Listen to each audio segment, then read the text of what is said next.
est affilié à l'école des ministères internationaux qui est dirigée par le pasteur Chris Oyakhilome. Celui-ci rédige tous les jours une méditation sur la parole de Dieu dans un recueil qui s'intitule « Les rhapsodies des réalités ».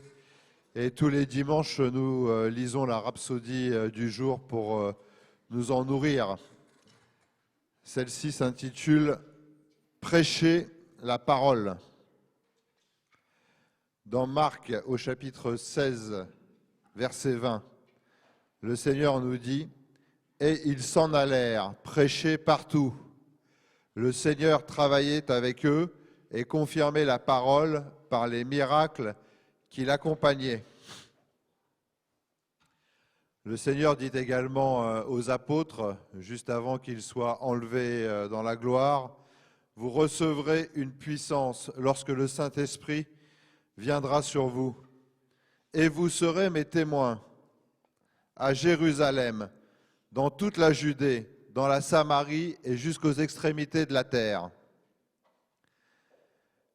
Quand nous disons aux gens de prêcher la parole, ce n'est pas une option ou réservée aux apôtres ou aux évangélistes. C'est une instruction, un ordre, un commandement du Maître pour chacun d'entre nous. Les apôtres ont prêché la parole. Jésus lui-même a prêché la parole. Et nous avons été mandatés pour prêcher la parole, nous aussi. Cependant, il ne suffit pas de parler de Dieu pour prêcher la parole. Qu'est-ce que la parole et que veut dire précisément prêcher la parole?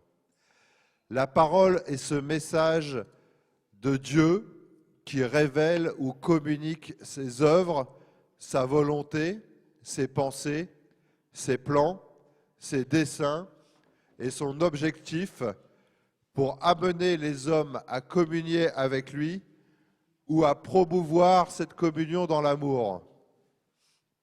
C'est son message de vérité avec le contenu et la puissance nécessaire pour reproduire son image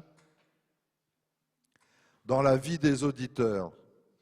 Son contenu est l'incarnation des révélations de Christ, de ses dispositions, de ses perfections et de ses instructions, utiles pour la doctrine, pour convaincre, pour corriger, pour instruire ou pour s'exercer dans la justice. C'est ce que Jésus lui-même a prêché.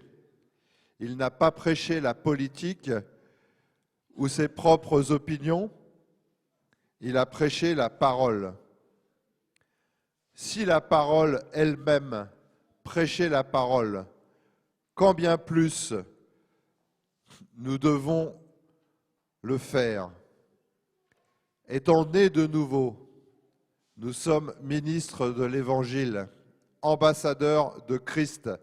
Nous sommes appelés à faire entendre le message de Dieu. La parole est son message, le message qui révèle ses œuvres, sa volonté, son dessein et son caractère. Un vrai prédicateur de la parole est donc celui qui prêche la volonté de Dieu, ses pensées, ses plans, ses desseins et ses objectifs, et qui amène constamment les hommes à communier avec Dieu ou qui encourage leur communion avec lui. Plus ils écoutent le message que vous donnez, plus l'image de Christ se révèle en eux. Soyez un vrai prédicateur de la parole pour la gloire de Dieu, à qui toute la gloire revient. Amen. Pour ceux qui voudraient approfondir ce thème, il y a 3 références qui nous sont données dans Actes, au chapitre 8, verset 25, au chapitre 13, verset 5, et au chapitre 14, verset 25. Je répète, chapitre 8, verset 25, chapitre 13, verset 5, et chapitre 14, verset 25, dans Actes des Apôtres. Et maintenant, nous allons prier pour que ce message du pasteur Chris pour aujourd'hui prenne vie en nous.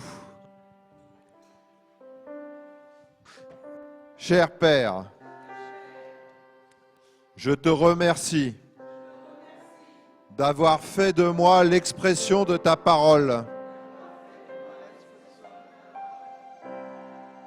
en dévoilant ta bonté